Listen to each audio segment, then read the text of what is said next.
ونعوذ بالله من شرور أنفسنا ومن سيئات أعمالنا من يهده الله فلا مضل له ومن يضلل فلا هادي له فلن تجد له وليا مرشدا ونشهد أن لا إله إلا الله وحده لا شريك له والذي لا ضد له ولا ند له لا مثل له ولا مثيل له لا وزير له ولا كفيل له لا شبه له ولا شبيه له لا ولد له ولا والد له وهو الواحد الفرد الصمد لم يلد ولم يولد ولم يكن له كفوا أحد ونشهد أن سيدنا ونبينا وحبيبنا وبشيرنا ونذيرنا وطبيبنا وطبيب قلوبنا وحبيبنا وحبيب ربنا محمدا عبد الله ورسوله أرسله بالحق بشيرا ونذيرا وداعيا إلى الله بإذنه وسراجا منيرا أما بعد فقد قال الله تعالى في كلامه المجيد وفي فرقانه الحميد أعوذ بالله من الشيطان الرجيم بسم الله الرحمن الرحيم إن الله يأمر بالعدل والإحسان وإيتاء ذي القربى وينهى عن الفحشاء والمنكر والبغي يعظكم لعلكم تذكرون إن الله وملائكته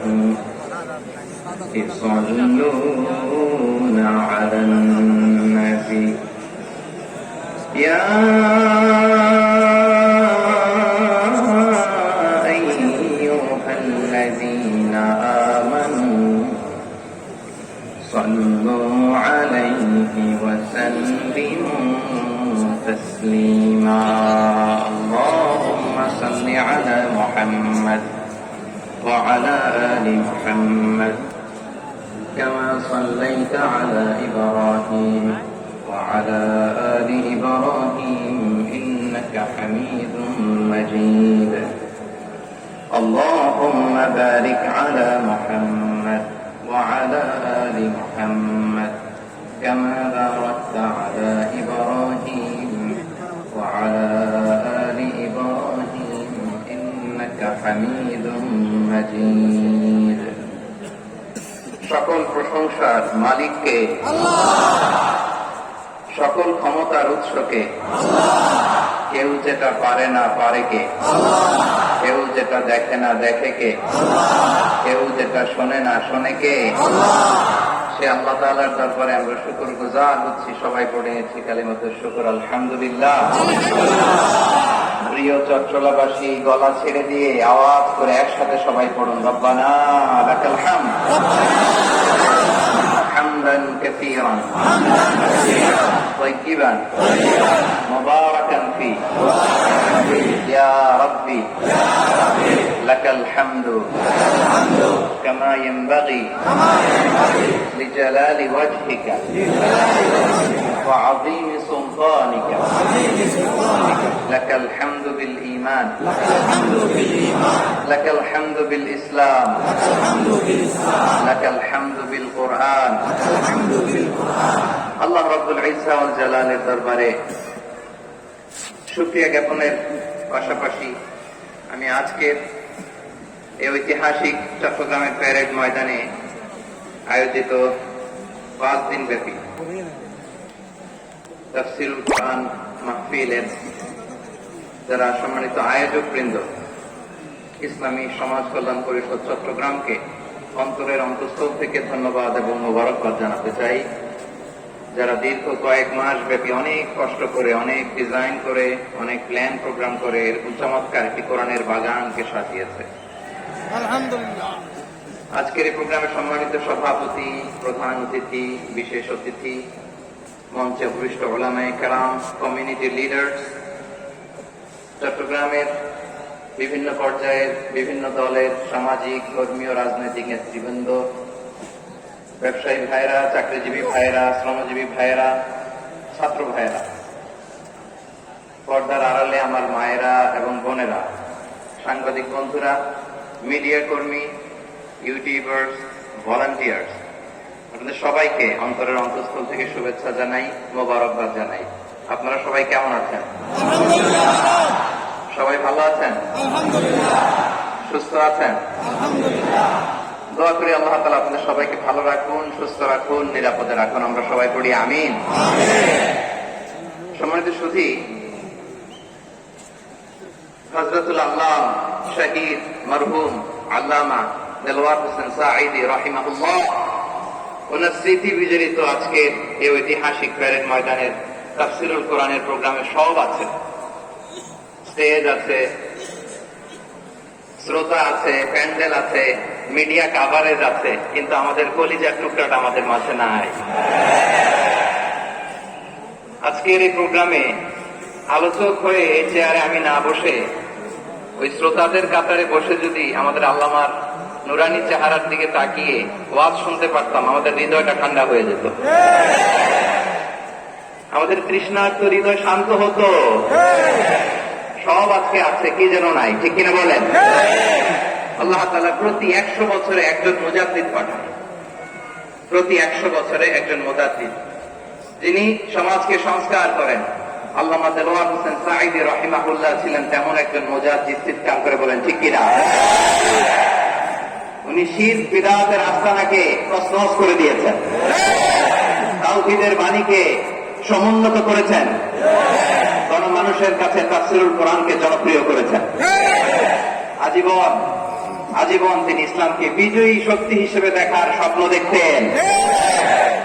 এত প্রাঞ্জল ভাষা, এত চমৎকার আধুনিক প্রেজেন্টেশন, গণমানুষের কাছে কোরআনের তাফসীরকে এভাবে জনপ্রিয় করে তোলার মতো ব্যক্তিত্ব আল্লামা সাঈদী ছাড়া দ্বিতীয় কেউ এই বাংলার ভূখণ্ডে নাই।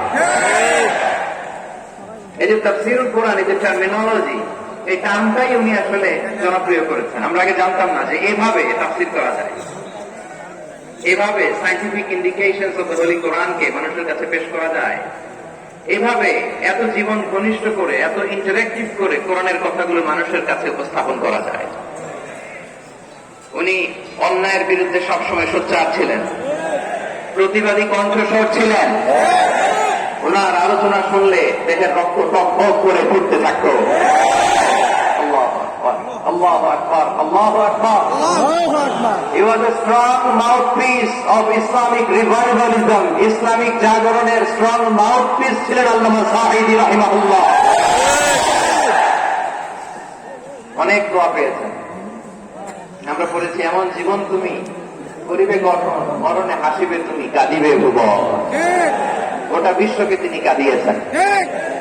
আল্লামা যখন ইন্তেকাল করলেন, আমি তখন মালয়েশিয়া থেকে যুক্তরাষ্ট্রে একটা কনফারেন্সে যোগ দিতে যাচ্ছি, কাতার এয়ারলাইন্সে। মালয়েশিয়া থেকে দোহাতে নামলাম। দোহায় যখন আমার ট্রানজিট, তখন শুনতে পেলাম যে আল্লামা বিদায় নিয়েছেন। সোশ্যাল মিডিয়ায় শুনে বিশ্বাস করতে পারলাম না। মুহূর্তের মধ্যেই মাসুদ সাইদি ভাইকে মেসেজ করলাম, উনি কোনো উত্তর দিতে পারলেন না।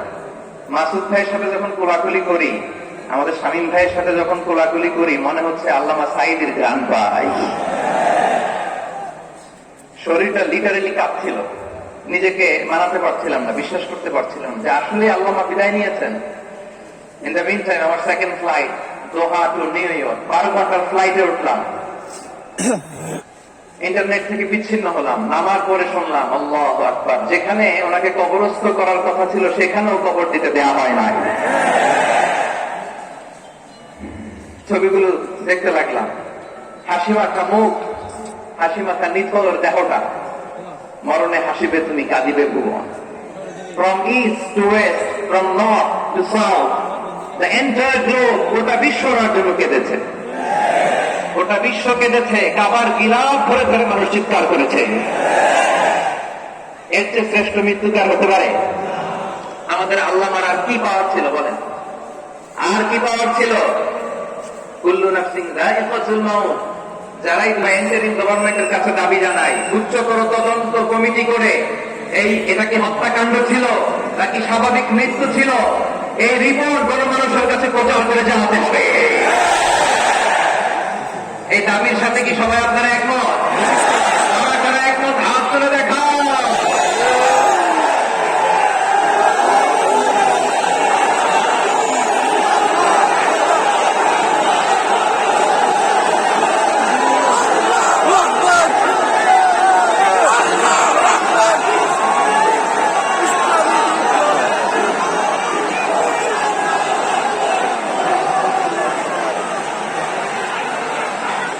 আমার প্রিয় ভাইয়েরা, প্রিয় চট্টগ্রামবাসী, আল্লাহ তাআলা তার এই মুখলেস গোলামকে তার জান্নাতুল ফেরদাউসের মেহমান হিসেবে কবুল করুক। তার জীবনের সকল খেদমতগুলোকে কবুল করুক। জান্নাতুল ফেরদাউসের আলা মাকামে তাকে মেহমান হিসেবে কবুল করুক। আল্লামা শহীদ দেলোয়ার হোসেন সাঈদ রাহিমাহুল্লাহ, উনি ছাড়াও এই ঐতিহাসিক ময়দানে কথা বলেছেন আল্লামা লুৎফুর রহমান রাহিমাহুল্লাহ, চলে গিয়েছেন আমাদেরকে ছেড়ে। তিনি বলতেন ইনশাআল্লাহ মিজান আবার আসবে। হুজুর আমি তো আসলাম, আপনি তো আমাদেরকে ছেড়ে চলে গেলেন। আল্লাহু আকবার, আল্লাহু আকবার, আল্লাহু আকবার। গলায় কোনো সুর ছিল না, সুর দিয়ে কথা বলতেন না, কিন্তু এত চমৎকার শব্দের গুণ, এত চমৎকার প্রেজেন্টেশন, এত চমৎকার ভাবে ঐতিহাসিক বর্ণনাগুলো তিনি উপস্থাপন করতেন। মন্ত্রমুগ্ধ হয়ে আমরা আল্লামা লুৎফুর রহমানের কথা শুনেছি।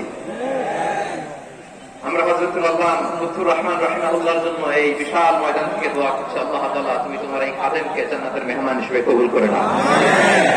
আরো অনেক আল্লামারা এখানে কথা বলেছেন, বিশেষ করে বাইতুল শরফের মরহুম পীর সাহেব হুজুর থেকে শুরু করে আরো যারা যারা তাওকাতুল্লাহ উলামায়ে কেরাম এই চট্টগ্রামের ময়দানে কথা বলেছেন, আলো ছড়িয়েছেন।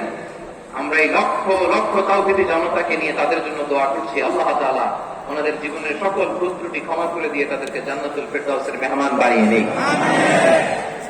আমরা এই ঐতিহাসিক প্যারেড ময়দানের প্রোগ্রাম থেকে স্মরণ করতে চাই 24-এর ছাত্র নাগরিক অভ্যুত্থানে আমার যে সমস্ত ছাত্র নাগরিক ভাইয়েরা দেহের তাজা রক্ত বিলিয়ে দিয়ে নতুন বাংলাদেশ আমাদেরকে উপহার দিয়েছে। বিশেষ করে আপনাদের এই চট্টগ্রামের শহীদ ফাইসাল, শহীদ ওয়াসিম সহ সকল শহীদকে আল্লাহ তাআলা কবুল করুক। আমরা সবাই পড়ি আমিন। প্রিয় ভাইয়েরা, আমি নগণ্য একজন কোরআনের ছাত্র, এত বিশাল মঞ্চে এত বড় প্ল্যাটফর্মে কথা বলা আমার জন্য সাজে না। তারপর আমাদের মুরব্বীরা আমাদের ডানে বায়ে বসে আছেন, ওনাদের আদেশ ক্রমে, ওনাদের অনুমতি ক্রমে কিছু কথা আজকে এই ঐতিহাসিক প্রোগ্রামে আপনাদের সামনে উপস্থাপন করার চেষ্টা করবো। ওমা তাওফীকি ইল্লা বিল্লাহ। প্রিয় ভাইয়েরা, 5 দিন ব্যাপী এই তাফসীরুল কোরআনের প্রোগ্রামে অনেক ওলামা হযরত কথা বলেছেন। যারা কোরআন সুন্নাহ থেকে আমাদেরকে কোরআনের কথাগুলো শোনালেন, আমরা যেন সেগুলো আমল করতে পারি, আল্লাহ আমাদেরকে তৌফিক দান করুন। শুরুতে আমাদের নিয়তটাকে খালেস করে নেওয়া দরকার। এই যে গ্যাদারিং, এই যে হিউজ শোডাউন, এগুলো যদি আমাদের নিজেদেরকে পরিবর্তন না করে তাহলে এতে কোনো লাভ নাই। জোরে বলেন ঠিক কিনা? এই প্রোগ্রাম যদি আমাদের জীবনকে পরিবর্তন করে, আমাদের চিন্তার ডিএনএ কে চেঞ্জ করে দেয়, তাহলেই চট্টগ্রামের প্যারেড ময়দান সার্থক। আসুন আমরা চিন্তাকে খালেজ করে নেই। আমরা সবাই নিয়ত করি যে যতটুকু কথা আমরা কোরআনের আলোকে শুনবো, আমলের নিয়তে শুনবো। ইনশাআল্লাহ বলেন সবাই। আপনারা সবাই ঠিকঠাক আছেন তো? ইনশাআল্লাহ। কখন আসছেন আপনারা? সবাই আসছেন কখন? জুমার পরে। সকালে, কেউ দুপুরে, 9টায়। আল্লাহ আল্লাহ। দুপুরের খাবার খাওয়ার সুযোগ হয়েছিল? খান নাই? রোজা রাখছে? আচ্ছা, আমি কি দিয়ে বিদায় দেবো আমার এই ভাইগুলোরে? আল্লাহ তুমি আমার ভাইগুলোরে কবুল করো। ইসলামের পক্ষের এই গণজোয়ারকে আগামীর বাংলাদেশের ইসলামের জন্য তুমি কবুল করো। যেই ভালোবাসা ইসলামের জন্য হয়, যেই গণজোয়ার কোরআনের জন্য হয়, পৃথিবীর কোন শক্তি দিয়ে সেটাকে আটকানো যায় না। করে বলেন ঠিক কিনা? এজন্য গ্রাজুয়ালি, সিস্টেম্যাটিক্যালি, মেথোডোলজিক্যালি আমাদেরকে আগাতে হবে, শুধু আবেগ দিয়ে নয়। বিবেকের দরকার আছে না নাই? আসুন, আমাদের কথা অনেক বেশি, সময় অনেক কম। আমরা আর কাল বিলম্ব না করে মহাবিশ্বয় মহাগ্রন্থ আল কুরআন আল কারীম থেকে কিছু কথা শুনি। আমি যে টপিকটা নিয়ে আজকের ঐতিহাসিক চট্টগ্রামে প্যারেড ময়দানে একটা তাফসীরুল কোরআন প্রোগ্রামে আলোচনা করব, সেটা হচ্ছে সূরাতু আন-নাহলের 90 নম্বর আয়াত নিয়ে কিছু কথা আমরা উপস্থাপন করবার চেষ্টা করব ইনশাআল্লাহ। আমার খুতবার শুরুতেই আপনারা মোটামুটি আন্দাজ করে ফেলেছেন যে আমি কি নিয়ে আলোচনা করব, কারণ যে আয়াতটি আমি তেলাওয়াত করেছি এই আয়াতটি প্রায়শই এই ভূখণ্ডে, এই বাংলাদেশে জুমার দিনে খতিব সাহেবরা দ্বিতীয় খুতবা শেষের দিকে পড়ে না? কি কেমন পড়ছে? إن الله يأمر بالعدل والإحسان وإيتاء ذي القربى وينهى عن الفحشاء والمنكر والبغي يعظكم لعلكم تذكرون। মুখস্থ আছে না সবার? আসুন আমরা এই আয়াতের সরল অর্থ, এর মর্মবাণী, এর সংক্ষিপ্ত তাফসীর সবাই মিলে আজকের প্রোগ্রাম থেকে উদ্ধার করার চেষ্টা করি। আপনারা মনোযোগী আছেন তো? ইনশাআল্লাহ। এই আয়াতটা অনেক কম্প্রিহেন্সিভ একটা আয়াত। সাইয়েদনা আব্দুল্লাহ ইবনে মাসউদ রাদিয়াল্লাহু তাআলা আনহু উনি বলেছেন, ইন্নাহা মিন আজমাই আয়াতিল কুরআন। এটা কোরআনের সবচেয়ে জামে মানে আয়াত। যদিও ছোট্ট আয়াত, অল্প কিছু কথামালা, কিন্তু তিনি বলতেন এটা কোরআনের সবচেয়ে জামে মানে সবচেয়ে কম্প্রিহেন্সিভ একটা আয়াত, যেখানে কথা কম, শব্দ কম, কিন্তু এটার দোতনা, এটার আবেদন, এটার মিনিং অনেক বেশি। সুবহানাল্লাহ। এই আয়াতে আল্লাহ তাআলা বেসিক্যালি আমাদেরকে 3টা বিষয়ে আদেশ করেছেন আর 3টা বিষয়ে বারণ করেছেন। মানে কষ্ট হয়ে যাচ্ছে যদি সমান সমানের নিয়মে আগায়, তাহলে 3টা করে যদি রুটি দেয় স্বামীর জন্য, কিন্তু স্ত্রীর জন্য একটা বেশি হয়ে যায়, আর সন্তানের জন্য কয়টা বেশি হয়? এই তো বলতেছেন। আচ্ছা, 2টা করে যদি সবাই দেয় সমান সমান নিতে, তাহলে স্ত্রীর জন্য, স্ত্রী বেচারের জন্য ঠিক আছে, কিন্তু স্বামীর কয়টা কম করে? আর সন্তানের বেশি হয়ে যায় কয়টা? আচ্ছা, সমান সমান নীতিতে সবাইকে যদি সকালের নাস্তার জন্য একটা করে রুটি দেয়, সন্তানের জন্য ঠিক আছে, কিন্তু স্ত্রী বেচারির কম করে কয়টা? স্বামীর কম করে কয়টা? 2টা। কথা কি বুঝতেছেন? আর আমি যদি স্বামীকে দেই 3টা, স্ত্রীকে দেই 2টা, আর সন্তানকে দেই একটা, তাহলে কারো অপচয় হবে না। যার যতটুকু দরকার ঠিক ততটুকুই কাজে লাগবে। চিল্লায় বলেন ঠিক কিনা? এটাই হচ্ছে ইসলামের আদর্শ, যেখানে যা যতটুকু দরকার তাকে সেখানে ঠিক ততটুকু দিয়ে দেওয়ার নামই হচ্ছে আদর্শ। চিল্লায় বলেন আল্লাহু আকবার।